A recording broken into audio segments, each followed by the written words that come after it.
Close your eyes for a moment, or leave them open, softly, however feels right to you tonight. There is no need to focus. No need to remember anything you hear. Just let the words drift past you, like clouds moving slowly across a wide, quiet sky. Tonight, we are going to travel together. Not quickly, not urgently, but slowly, the way a river moves when it has nowhere in particular to be. We are going to Japan, not the Japan of crowded train platforms or bright city lights. Not the Japan of neon signs stacked one on top of another, or the rush of 1,000 footsteps crossing an intersection at once. Tonight we are going somewhere quieter. We are going to the hidden Japan, the Japan that exists in the spaces between the famous places, the mountain villages that most maps forget to name, the shrines swallowed slowly by moss and cedar trees, the coastal towns where the fishing boats still return at dusk, the way they always have, the way they always will. You do not need to do anything right now except breathe in and out. Let your shoulders fall away from your ears. Let your jaw loosen. Let your hands rest, heavy and still, wherever they happen to be. We will begin, as all good journeys begin, with a single step, and then another. And then, slowly, we will let go of counting altogether. High in the mountains of central Japan, where the roads narrow into single lanes and the mist never quite lifts before noon, there are shrines that most of the world will never see. They were not built to be seen. They were built to be found. There is a difference, and if you sit with that thought for a moment, you may feel it settle somewhere quiet inside you. The difference between something made for attention and something made simply to exist, patiently, waiting for whoever might wander close enough to notice. Imagine, if you will, a narrow stone path. It begins at the edge of a small village, where wooden houses lean gently against each other like old friends who have grown used to one another's weight. The path is uneven. Some stones have shifted over centuries of rain and frost, and the slow, unhurried footsteps of pilgrims who came before. Moss grows in the cracks between the stones, a deep, soft green, the kind of green that seems to hum quietly if you look at it long enough. On either side of the path, cedar trees rise so high that their tops disappear into a ceiling of mist. These are not young trees. Some of them have stood in this exact place for 400 years, 500 years, watching emperors rise and fall, watching wars begin and end, watching the seasons turn again, and again, and again, patient, the way only trees can be patient. The air here is cool. It smells of damp earth and pine, and something faintly sweet. Perhaps the incense that drifts up from the shrine ahead, carried on a breeze too gentle to really call wind. As you walk further along this path, your footsteps grow softer, not because you are trying to be quiet, but because something about this place asks for quiet, the way a library asks for quiet, or the way a sleeping child asks for quiet without ever saying a word. You pass beneath a torii gate. It is old. The vermilion paint has faded in places to a soft, weathered pink, worn away by decades of rain and sun and the slow breath of the mountain itself. 2 stone lanterns stand guard on either side, their surfaces covered in a fine dusting of lichen, green and gray and silver, like a quiet map of all the years that have passed since anyone last cleaned them. There is no one here, no tour guide, no crowd, no sound but the wind moving through the cedar branches high above, and somewhere, very far off, the call of a single bird, unhurried, almost thoughtful, as if even the birds here have learned to slow down. This is Kifune Shrine, tucked into a valley just north of Kyoto, dedicated to the god of water and rain. For over 1,000 years, people have climbed this mountain path to leave offerings, not for wealth, not for fame, but simply to ask for rain when the fields grew dry, or for the rain to stop when the rivers grew too full. There is something deeply calming about a place built entirely around asking for balance. Not more, not less. just enough. Perhaps tonight that is something you need too. Not more, not less, just enough. Enough rest. Enough peace. Enough quiet to let your mind finally, gently let go. Further along the path, past the shrine itself, wooden slats cross a narrow stream. This is where visitors once wrote their fortunes, not on paper, but on strips that dissolve slowly when placed in the water, the ink fading, the words disappearing, carried downstream and forgotten. There is something beautiful in that, in writing down a worry, a hope, a fear, and simply letting the water take it away. If you have a worry tonight, something small or something large, something that has been sitting heavy in your chest since the day began, imagine, for a moment, writing it down. Imagine the ink beginning to blur. Imagine placing it gently on the surface of cool mountain water and watching it drift slowly out of sight. You do not need to solve it tonight. You only need to let it float away, just for now, just long enough to rest. Deeper into the mountains, hours from the nearest train station, there are shrines even fewer people know. One sits at the very top of a ridge, reachable only by a trail that winds through bamboo forest so dense the daylight turns a soft, filtered green, like sunlight passing through the surface of still water. Bamboo groves make a particular sound in the wind, a low, hollow knocking, gentle and rhythmic, almost like breathing.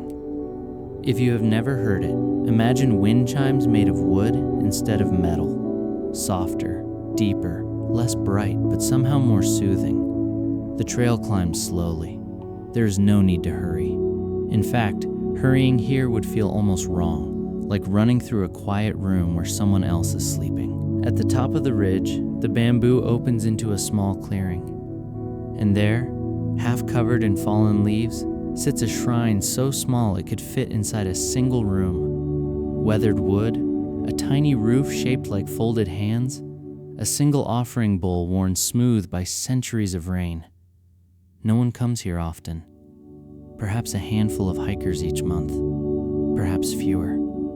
And yet, someone still tends it. Someone still sweeps the leaves away from the entrance, still refills the offering bowl with fresh water, still keeps this small, forgotten place from disappearing entirely into the forest. There is a quiet dedication in that, a kind of care that expects nothing in return. No recognition, no thanks. Just the simple, steady act of maintaining something because it deserves to be maintained. Perhaps that is its own kind of shrine, the practice of tending to small things, quietly, without needing anyone to notice. As the light begins to fade here, the temperature drops gently. Mist gathers low along the forest floor, curling between the bamboo stalks like slow-moving water. Somewhere, an owl calls once, then falls silent again. This is the hour the mountain shrines were built for. Not the bright, busy hours of midday, but this, the soft blue hour, when the world quiets and the mind, at last, is given permission to slow down too. If your thoughts are still racing tonight, a little restless, a little unsettled, imagine yourself sitting on the worn wooden step of this tiny shrine. Imagine the cool air on your skin. Imagine the sound of bamboo knocking softly in the wind, over and over, patient and unbothered by time. There is nowhere you need to be. There is nothing you need to do. You are only here, resting, breathing, letting the mountain hold you, the way it has held so many quiet moments before yours and will hold so many more after. Let your mind drift now, away from the mountains, down, slowly, toward the sea. There is a particular kind of quiet that only exists near water. Not silence, exactly, but a steady, rhythmic sound that seems to erase every other noise around it. The gentle push and pull of waves against a shore. The soft creak of fishing boats resting at anchor. The distant, muffled clang of a bell somewhere out on the harbor wall. Picture a small village tucked into a cove along Japan's western coastline in a region called the Noto Peninsula.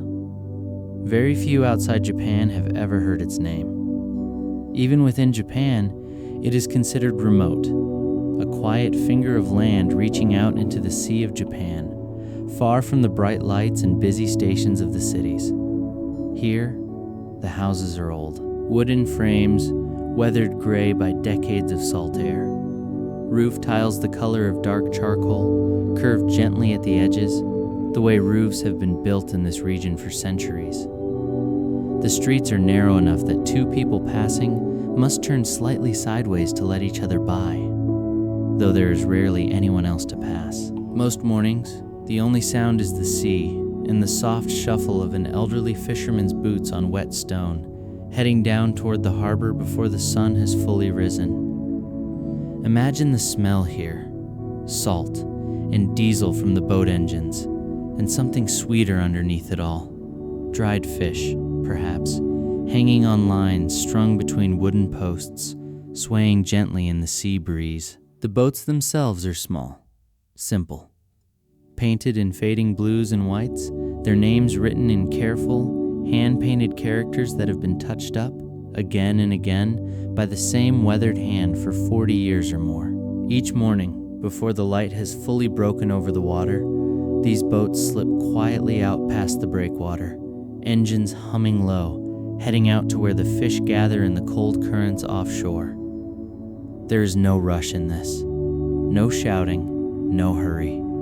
Just the same unhurried rhythm that has repeated here every single morning for longer than anyone alive can remember. If you have ever felt like your days move too fast, like one blurs into the next without ever really pausing, imagine, for a moment, a life built entirely around this rhythm. Wake before dawn, go to sea, return by midday, mend the nets, rest, begin again tomorrow. There is something deeply restful in repetition when the repetition is chosen gently and not forced. Further along this same coastline, past several smaller coves, sits a village built almost entirely on stilts above the water. At high tide, the wooden walkways connecting each house seem to float, suspended just above the surface of the sea, swaying almost imperceptibly with each gentle wave. This place is called a Funaya village. Boathouses, where the ground floor of each home once served as a small boat garage, water lapping right up to the front door, and the family living quarters sat just above, safe and dry. Imagine lying in a room here at night, the sound of water moving beneath the floorboards, soft and steady, like the whole house is breathing along with the tide. There is nothing frightening in this sound. It is simply the sea, doing what it has always done. Rising, falling, rising again, patient, unbothered, endlessly repeating. If your own thoughts feel like they are rising and falling tonight, a little unsettled, a little restless, let them move the way the tide moves. Let them rise gently, and then let them fall again, without needing to hold onto any of them too tightly. The tide does not fight itself. It simply moves again and again, trusting the rhythm it has always known. Perhaps tonight, you can trust that rhythm too. As evening falls over this stretch of coastline, the fishing boats begin to return, one by one, their small lights bobbing gently against the darkening water like slow, drifting stars. Villagers gather quietly at the harbor, some to help unload the day's catch, others simply to watch the boats come home, the way people have watched boats come home in this exact spot for hundreds of years.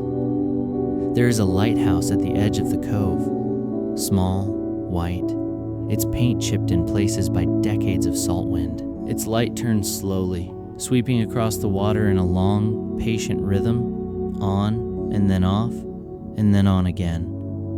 A steady heartbeat glowing softly against the deepening blue of the evening sky. If you watch that light for long enough, you might find your own breathing beginning to match its rhythm. In, as the light sweeps toward you. Out, as it turns away. There is no need to force this. Just let it happen, gently, the way the tide rises without effort, the way the boats return home without hurry. Somewhere in this village, An old woman sits outside her doorway, mending a fishing net by the fading light. Her hands move slowly, certainly each motion practiced 10,000 times before. She does not look up. She does not need to. Her fingers know this work the way your lungs know how to breathe, without thought, without effort, simply because they always have. This is the quiet, steady rhythm of coastal Japan. No urgency, no noise, just tide and boat and net and light, rising and falling and returning again and again and again. Let yourself rest in that rhythm now. There is nothing more you need to do tonight except breathe and drift and let the sea, even from wherever you are lying right now, gently carry you toward sleep. Now let your mind travel inland once more, this time toward the quiet countryside, where rice fields stretch in soft, terraced steps up the sides of gentle hills, and temples sit half forgotten among them, their bells silent for decades. There is a particular temple, deep in the hills of Shikoku, the smallest of Japan's 4 main islands, that few travelers ever find. It sits at the end of a gravel road that most modern maps barely acknowledge. A thin gray line curling up through forest, easy to miss if you're not looking closely. The temple gate is wooden, its red paint faded almost entirely to bare, silver-gray wood. 2 guardian statues stand on either side, fierce-looking figures once meant to frighten away evil spirits, though time has softened their expressions considerably. Moss grows thick across their shoulders now. Small ferns have taken root in the folds of their carved robes. They look less like warriors these days, and more like old friends who have simply grown tired and settled quietly into permanent rest. Beyond the gate, a courtyard opens up, empty except for a single stone lantern and a rope swing, hung long ago from the branch of an ancient camphor tree, its wooden seat now gray and weathered, swaying gently, occasionally, whenever the wind remembers to blow. No monks live here anymore. The last one passed many years ago, and no one came to take his place. And yet, the temple remains, not crumbling, not abandoned entirely, but held in a kind of gentle suspension, cared for occasionally by villagers from the valley below, who climb up once or twice a season to sweep the steps and light incense for a founder long since forgotten by name, though not entirely forgotten in spirit. There is something profoundly peaceful about a place that continues to exist quietly, without needing anyone's attention. It does not ask to be remembered. It simply is, patient, still, content in its own slow stillness. Inside the main hall, dust motes drift lazily through shafts of soft afternoon light, falling through gaps where roof tiles have slipped loose over the decades. The wooden floor creaks gently underfoot, not from disrepair, but simply from age, the way an old friend's joints might creak on a cold morning. At the center of the hall sits a statue, carved from a single block of cedar, centuries old, its painted colors faded now to soft pastels, pale gold, muted red, a blue so faint it looks almost like morning mist. The statue's expression is calm, not smiling, not stern, simply peaceful, the way a person looks when they are deeply, comfortably asleep.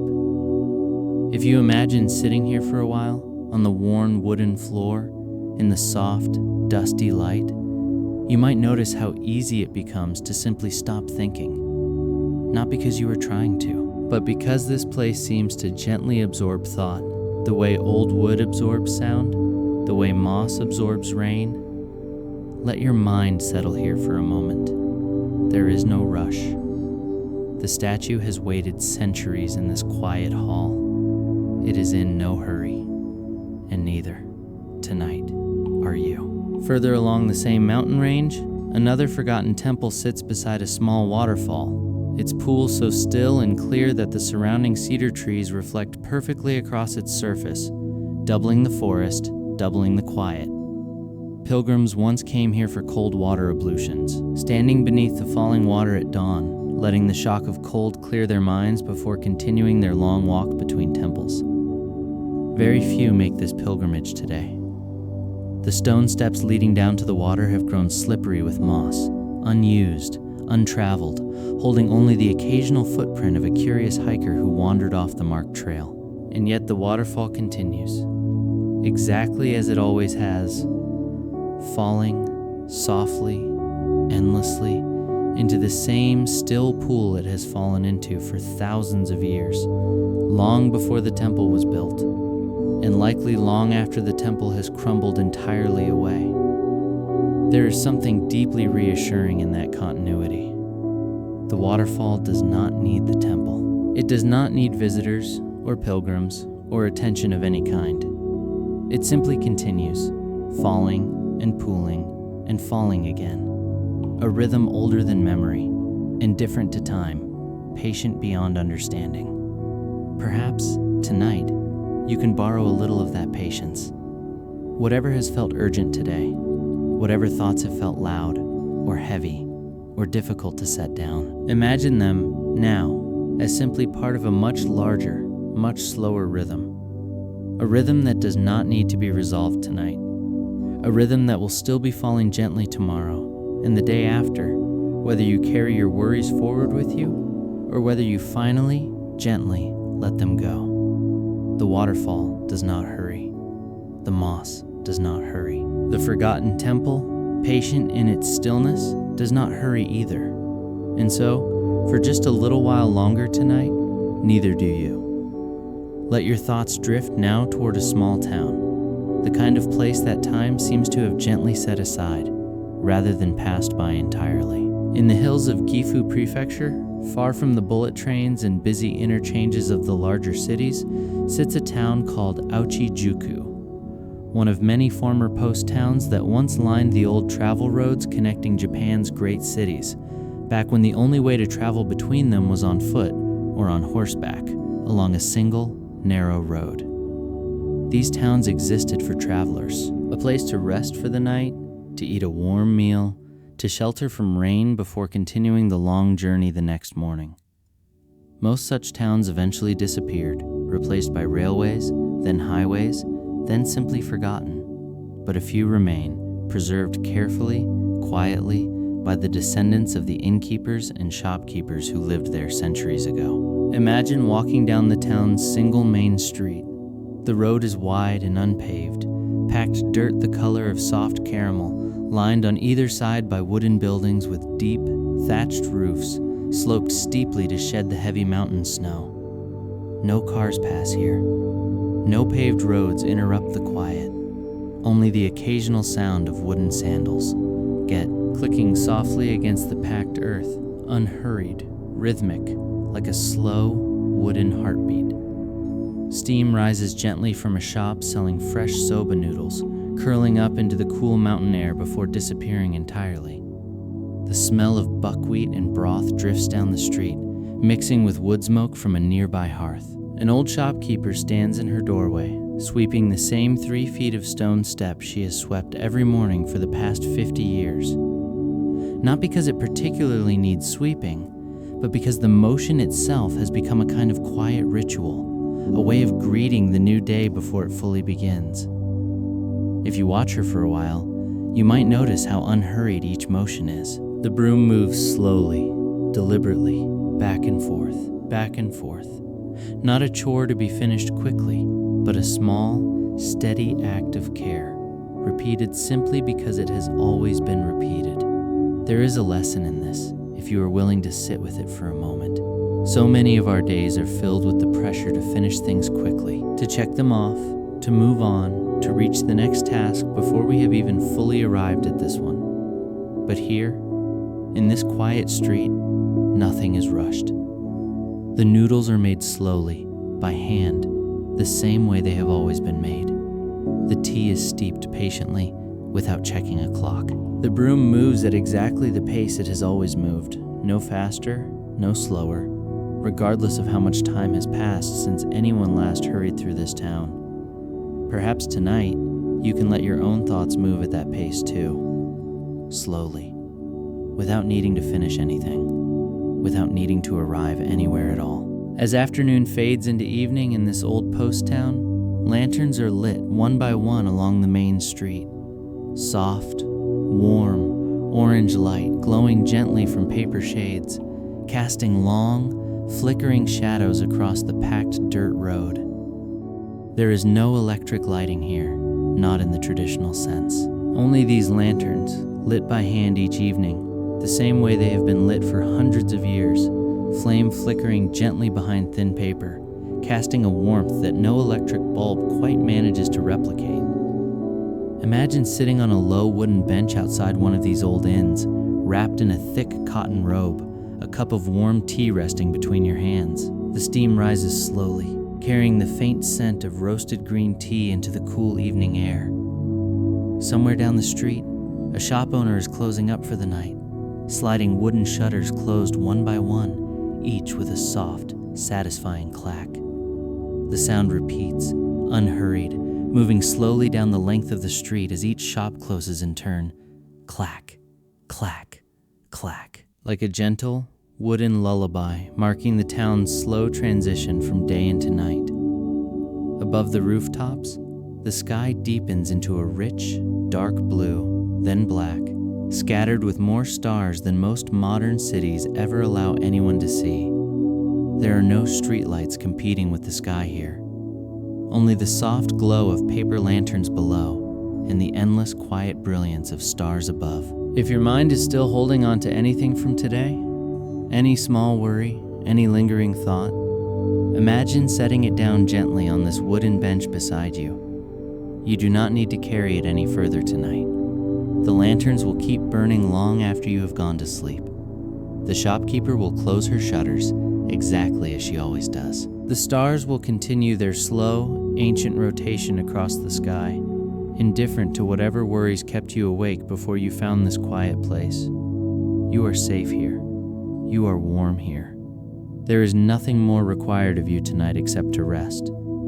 Beyond the old post town, deeper into the mountains, sits another kind of quiet street entirely, a preserved samurai district, where the descendants of feudal retainers still live behind the same tall, mud-plastered walls their ancestors built centuries ago. The streets here are straight, deliberate, laid out with careful precision, wide enough for two samurai to pass on horseback, walled on either side by long, low fences the color of warm sand, capped with dark tile roofing to protect against rain. Cherry trees line the main avenue, their branches heavy in springtime with pale pink blossoms that drift down slowly, settling like soft snow across the packed earth road.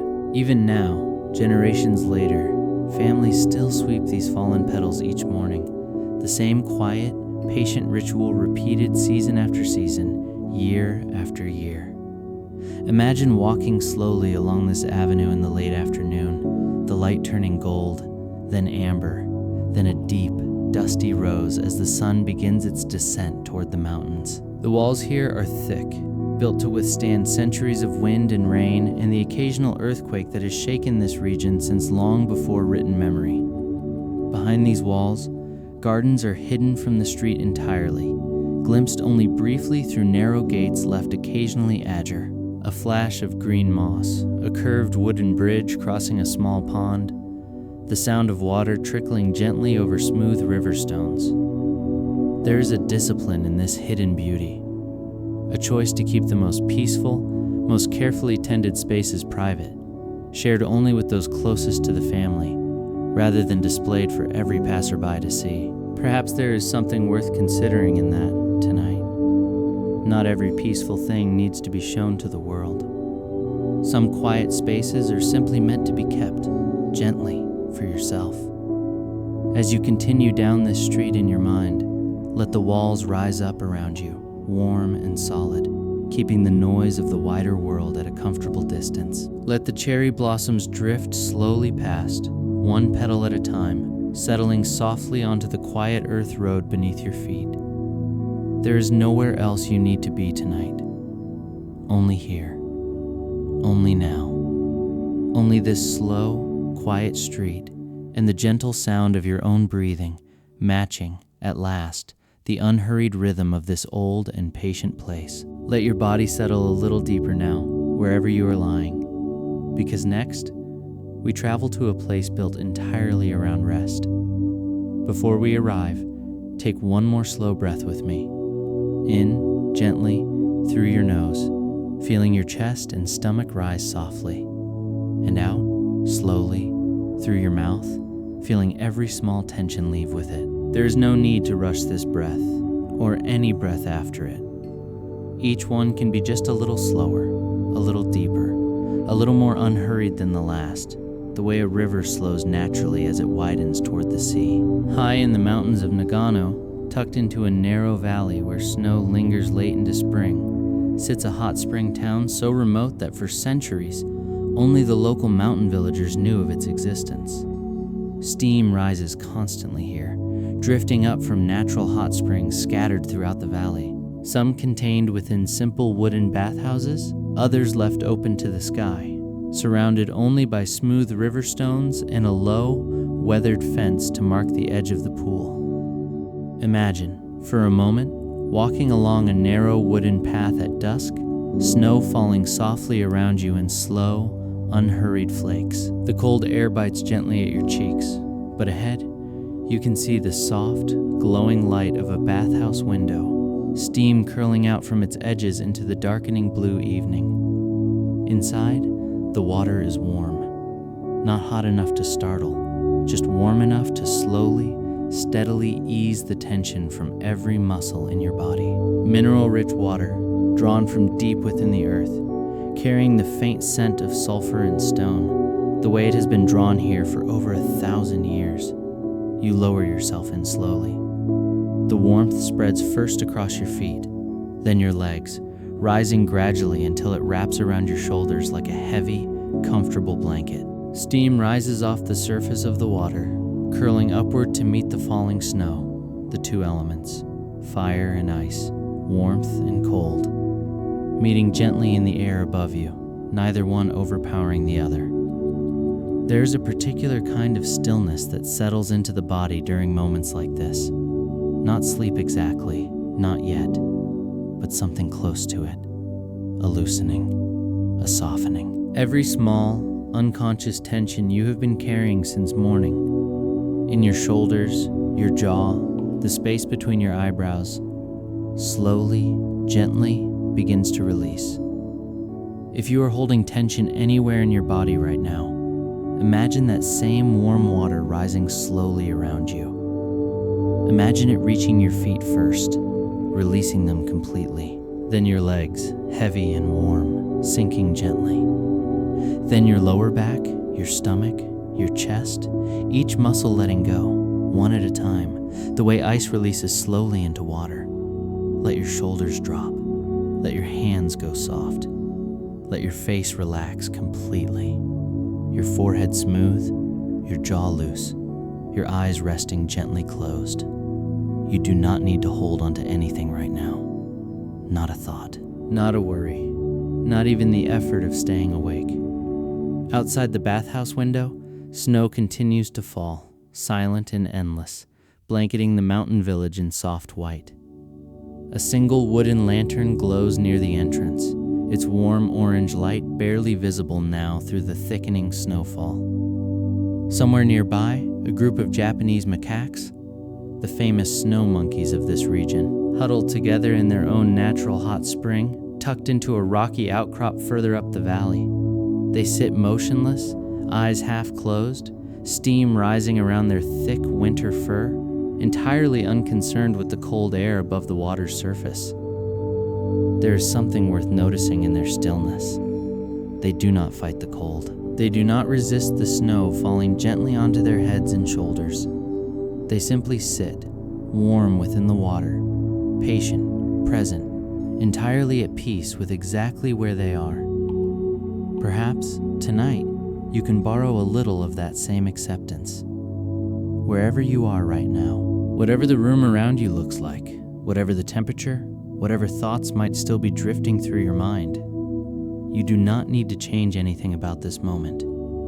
You only need to rest within it, the way the snow monkeys rest in their warm mountain pool, unconcerned, unhurried, simply present. As night deepens over this hidden onsen valley, the village grows quieter still. Wooden shutters close gently over shop fronts. The last few visitors make their way back to their inns, footsteps soft against snow-dusted stone streets, breath visible in small, pale clouds beneath the glow of paper lanterns. Inside one such inn, a low table sits prepared with a simple evening meal. Rice, warm and lightly steaming. A small bowl of miso soup. A few pieces of grilled fish. A single, perfect pickled plum resting at the center of the rice like a small, deep red jewel. There is no rush to this meal. No conversation demanding attention. No screen requesting focus. Just the slow, steady act of eating, one small bite at a time, followed by the warm, quiet comfort of sliding beneath a thick futon laid out on tatami mat flooring. The futon here is heavy, filled with soft cotton batting, warmed slightly by a small heater tucked beneath the floor. Outside, snow continues falling, silent against the paper shoji screens. The only sound in the entire room, the occasional soft creak of old wooden beams settling gently in the cold night air. If you imagine yourself here now, wrapped in warmth, the events of your day finally behind you, snow falling softly outside a paper window, mountain silence pressing gently in on every side, you may notice your own breathing beginning to slow, matching the unhurried rhythm of this quiet mountain village. There is nothing left to do tonight. The bath has warmed you. The meal has settled you. The snow continues falling outside, soft and endless. And beneath a heavy futon, in a small mountain village most of the world will never visit, sleep comes easily, naturally, the way it always does, when the body has finally been given full permission to rest. Let that permission settle over you now, too. Let your thoughts drift now toward water again. Not the open ocean this time, but a calmer, gentler sea, scattered with hundreds of small islands, many of them nearly forgotten. The Seto Inland Sea lies between three of Japan's main islands, its surface usually calm, protected on all sides from the rougher currents of the open Pacific.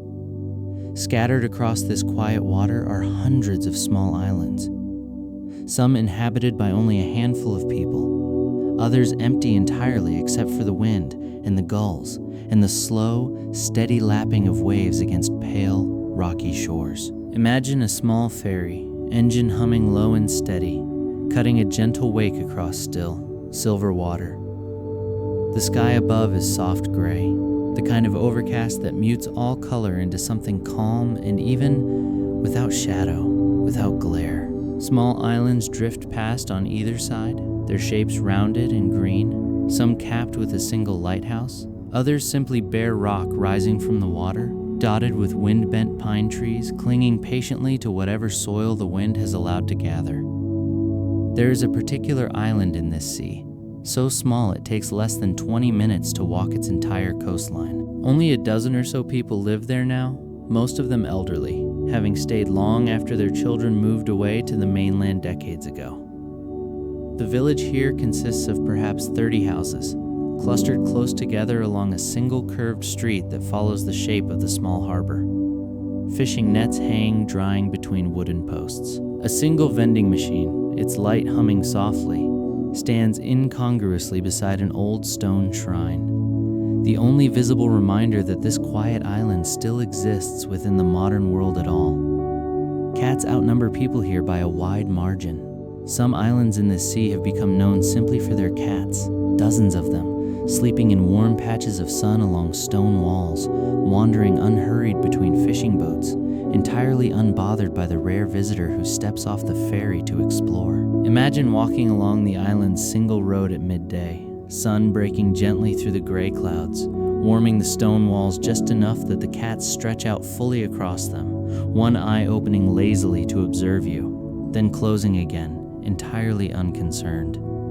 There is a lesson in their unconcern. Nothing on this island moves quickly. Not the cats. Not the tide. Not the elderly woman sweeping her small garden path, pausing every so often simply to look out at the water, in no particular hurry to finish. If you imagine yourself sitting on a low stone wall here, sun warm on your shoulders, the sea gently lapping somewhere just out of sight beyond the rooftops. you might notice how little effort it takes to simply be still. No one here is waiting for you to do anything. No one is expecting a response, a decision, an action of any kind. You are only here to rest, and that, on this island, is considered entirely enough. As afternoon shifts slowly toward evening, the ferry that first brought visitors to this island prepares for its final crossing of the day. Most who came for a short visit board once more, drifting back toward the mainland, leaving the island to its handful of permanent residents and its many, many cats. But imagine, for a moment, that you do not board that ferry. Imagine you stay. The light begins to change first. The gray afternoon sky slowly deepening into soft gold, then rose, then a deep violet blue as the sun lowers itself toward the horizon beyond the scattered islands. The sea catches this light beautifully, each small ripple reflecting a fragment of color, so that the entire bay seems to shimmer gently, as if lit from somewhere just beneath the surface. Fishing boats return one by one to the small harbor, their engines quiet now, gliding the last stretch in near silence. An old fisherman ties his boat to the dock with practiced, unhurried movements, coiling the rope carefully before heading up toward his house, where a single lit window already glows warm against the deepening evening. Somewhere on the hillside above the village, a small shrine sits facing the water, dedicated, as so many coastal shrines are, to the safety of those who go out to sea. A single stone lantern beside it flickers softly to life, not electric, but a small oil flame, lit each evening by the same elderly caretaker who has tended this shrine for over 60 years. If you climbed the short path to this shrine now, in your mind, and sat quietly on its worn wooden step, you would see the whole small harbor spread out below you. Boats resting gently at anchor, lights beginning to glow one by one in scattered windows, the sea beyond turning slowly from violet to a deep, star-flecked black. There is nowhere quieter than this. No cars, no streetlights beyond the harbor. Only the soft sound of water against stone, the occasional call of a nightbird settling into the pines, and the slow, steady rhythm of a small island preparing, as it has every night for centuries, to sleep. Let yourself settle into that same rhythm now. The tide will still be here tomorrow. The cats will still be sleeping in their warm patches of stone. The small shrine light will still be burning gently through the night, watching over the harbor the way it always has. You do not need to hold on to anything else tonight. Only rest here in this small, quiet, half-forgotten corner of the sea. Deeper inland once more, away from both mountain and sea, there are gardens that few travelers ever find. Not the famous, manicured gardens of the major cities, but smaller, quieter places, tended for generations by families whose names appear in no guidebook. In a narrow valley in Kyushu, southern Japan, a garden has grown slowly around a single natural spring for over 300 years. The water here emerges from deep within the mountainside, impossibly clear, pooling first into a small stone basin before winding its way gently through the garden in a series of narrow, carefully designed channels. Imagine walking a slow, curving path through this garden at dusk. Maple trees arch overhead, their leaves a deep, layered green in summer, though in autumn they turn slowly to shades of crimson and gold, so vivid they seem almost to glow from within, even without direct sunlight. The path crosses the spring's channel several times, each crossing marked by a simple wooden bridge, or sometimes just a single, flat stone laid carefully across the water. The sound of the spring is constant here, not loud, never rushing, but a steady, gentle trickle that seems to underscore every other sound in the garden, the way a soft drum beat underscores a quiet song. At the garden center sits a small tea house, its wooden walls weathered to a soft silver gray, its thatched roof thick and slightly moss-covered along the northern edge, where sunlight rarely reaches. Sliding paper doors stand open on all sides, allowing the sound of the spring and the scent of the surrounding cedar and maple to drift freely through the single quiet room within. Imagine sitting here now, on a thin cushion set upon the tatami floor, a simple cup of green tea warming your hands. Steam rises gently from the cup, carrying a faint, grassy sweetness into the cool evening air. Beyond the open doorway, the garden settles slowly into shadow, the last soft light of day catching briefly on the surface of the spring before fading entirely. There is a particular kind of peace that settles into a mind allowed to simply watch water move. Not analyze it, not measure it, just watch it, rising from the spring, curving gently through smooth stone channels, disappearing finally beneath a low wooden gate at the garden's far edge, continuing on toward a rice paddy somewhere further down the valley. If your thoughts feel tangled tonight, caught on some worry, some unfinished task, some conversation replayed one too many times, imagine them instead as this spring water. Let them rise gently, wherever they began. Let them curve, slowly, unhurried, through whatever channel your mind has built for them tonight. And let them, eventually, disappear quietly beneath the gate, continuing on somewhere far beyond your reach, no longer something you need to hold on to. Further up this same valley, hidden almost entirely by dense forest, sits an even older garden, no longer maintained by any single family, but preserved gently by the surrounding village as a whole. Here, moss has been allowed to grow freely across nearly every surface. Stone lanterns, the bases of old trees, the crumbling remains of a low garden wall built centuries ago to mark a boundary long since forgotten by everyone except the moss itself, which continues, patiently, to soften every hard edge it touches. Imagine walking barefoot across this moss now, in your mind, the cool, slightly damp softness beneath your feet, unlike anything else in the modern world. It gives gently with each step, spongy and forgiving, a carpet grown slowly over centuries, one quiet season at a time. Shafts of soft green light filter down through the forest canopy above, dappling the moss in shifting patterns that seem to move very slowly as the last of the day's breeze stirs the leaves overhead. Somewhere nearby, a small stream continues the same unhurried trickle heard throughout this valley, joining eventually with the garden spring further down the hill. There is no fee to enter this place, no sign marking its existence. Only a narrow, unmarked path leading off the main village road, known mostly to locals and to the rare traveler who happens to wander just slightly off the beaten path, drawn perhaps by nothing more than curiosity or the simple, quiet hope of finding somewhere peaceful to rest. If you have found such a place tonight, even only in your imagination, let yourself stay a while longer. There is no need to rush back to the road. No need to find your way anywhere else just yet. The moss will still be here in the morning, deep green and endlessly patient, exactly as it has been for centuries before, and will continue to be for centuries still to come. And you, too, can rest here a while longer.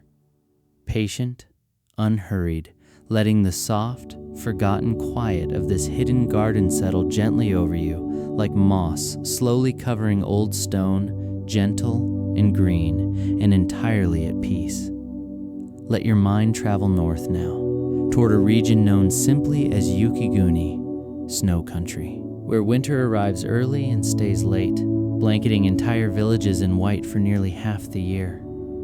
In the mountains of Niigata Prefecture, snowfall here is measured not in inches, but in meters.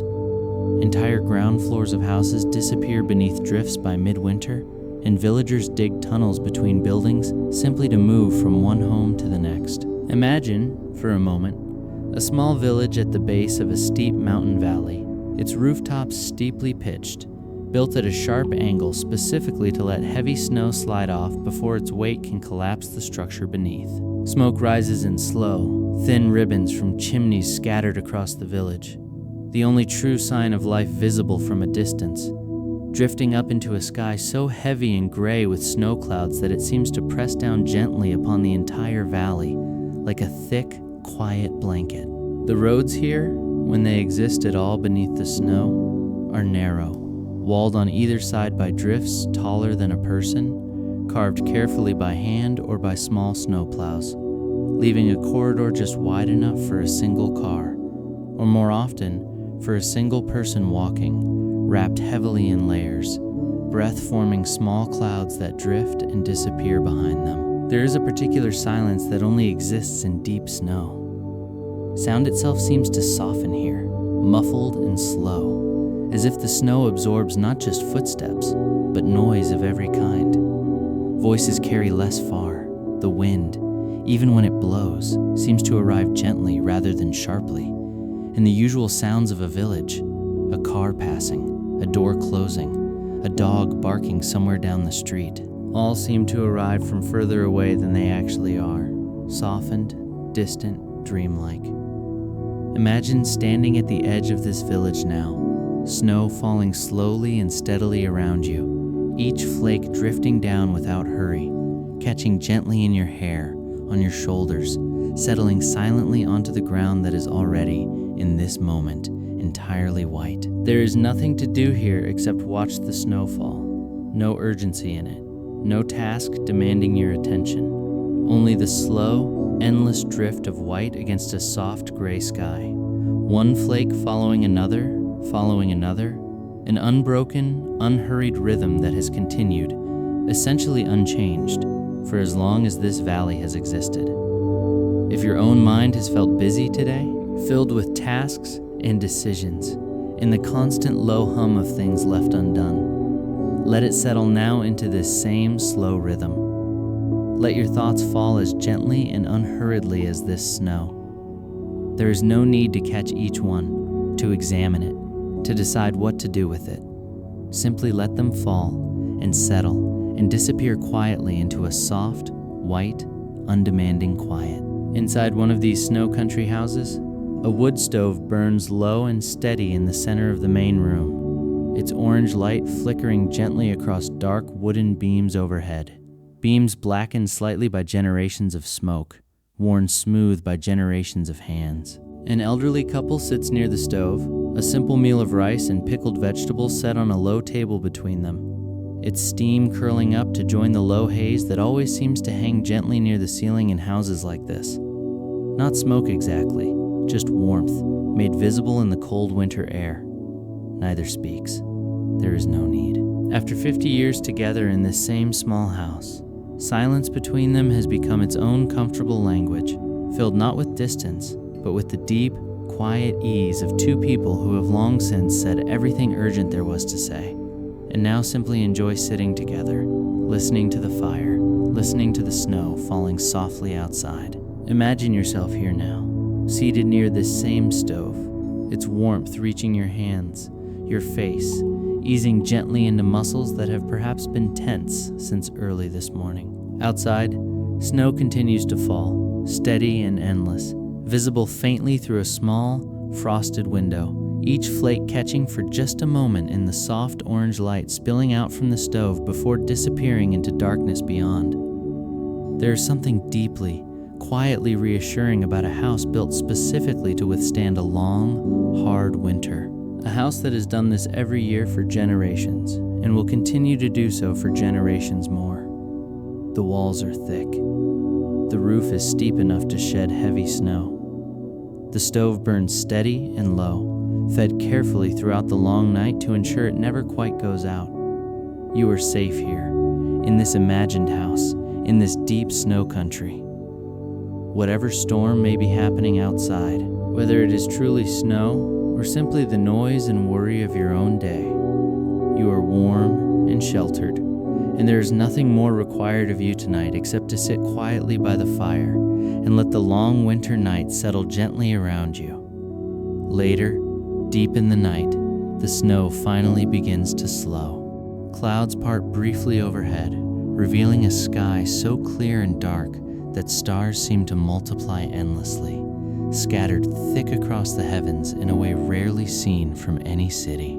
The village lies utterly still beneath its thick blanket of snow, rooftops glowing faintly blue-white beneath the moon, smoke still rising in thin, lazy ribbons from a few remaining chimneys, the fires within slowly burning down to embers as their households, one by one, drift off to sleep.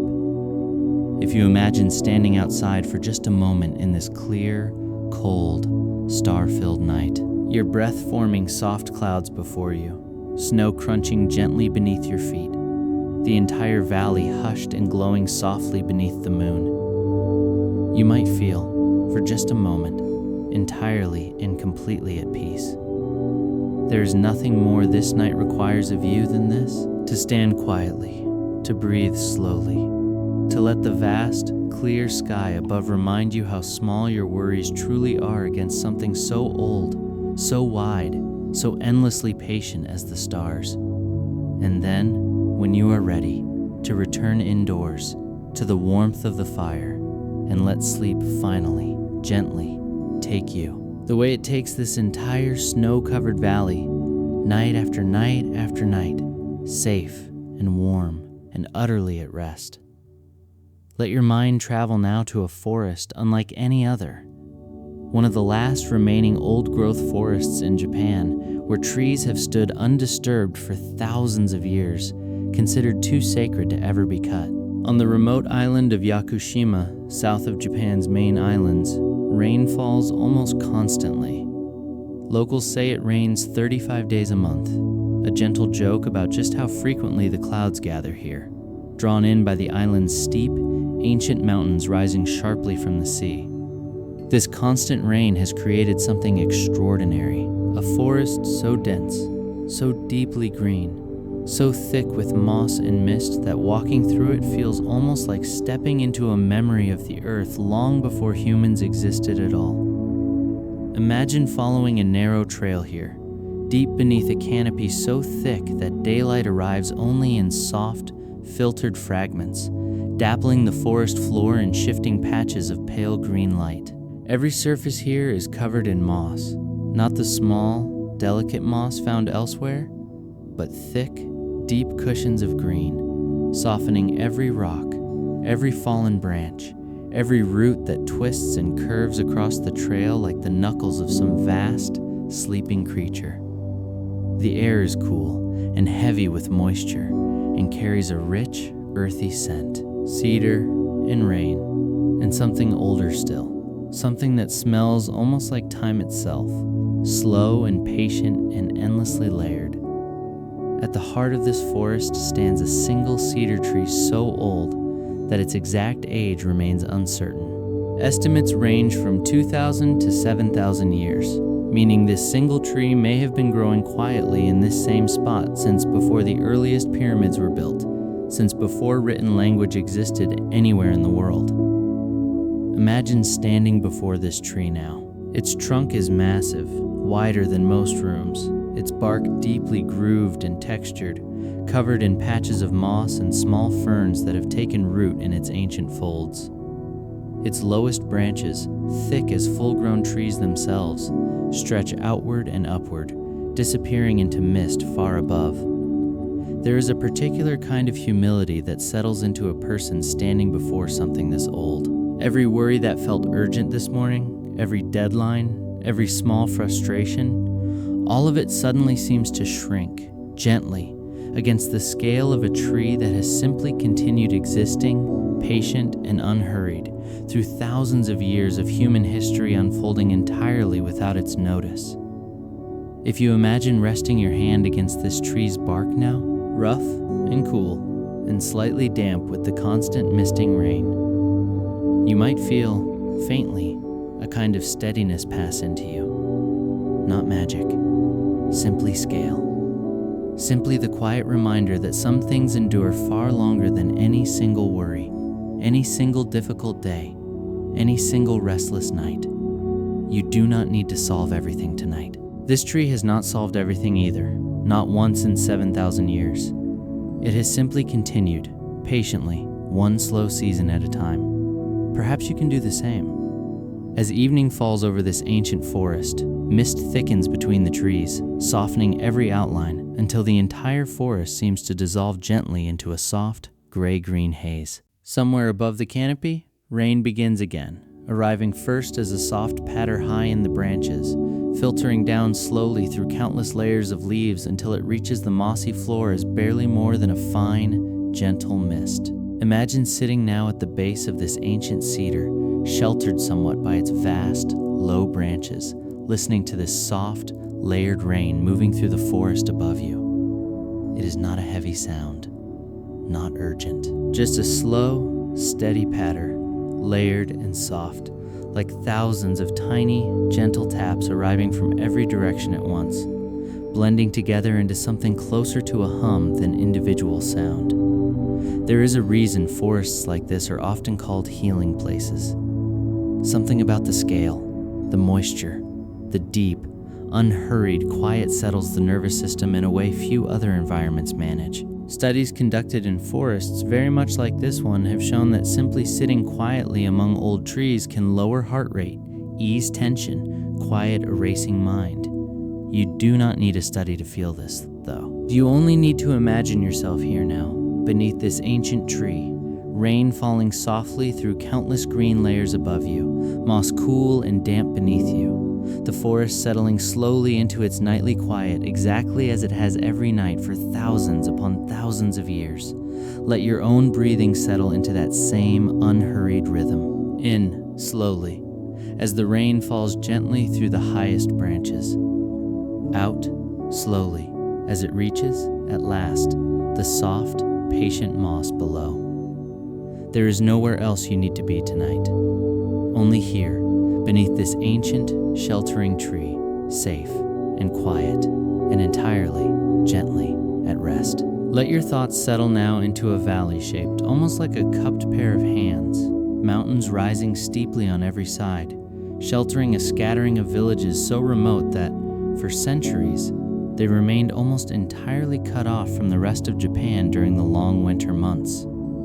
This is the Shirakawa Valley, where farmhouses are built in a style found almost nowhere else. Steep, thatched roofs shaped like hands pressed together in prayer, rising sharply at an angle of nearly 60 degrees, designed specifically to let the valley's heavy winter snow slide safely away before its weight could collapse the structure beneath. Imagine walking slowly along a quiet path through this valley in late afternoon, rice paddies stretching out on either side, their surfaces perfectly still, reflecting the mountains and sky above like sheets of soft, silver glass.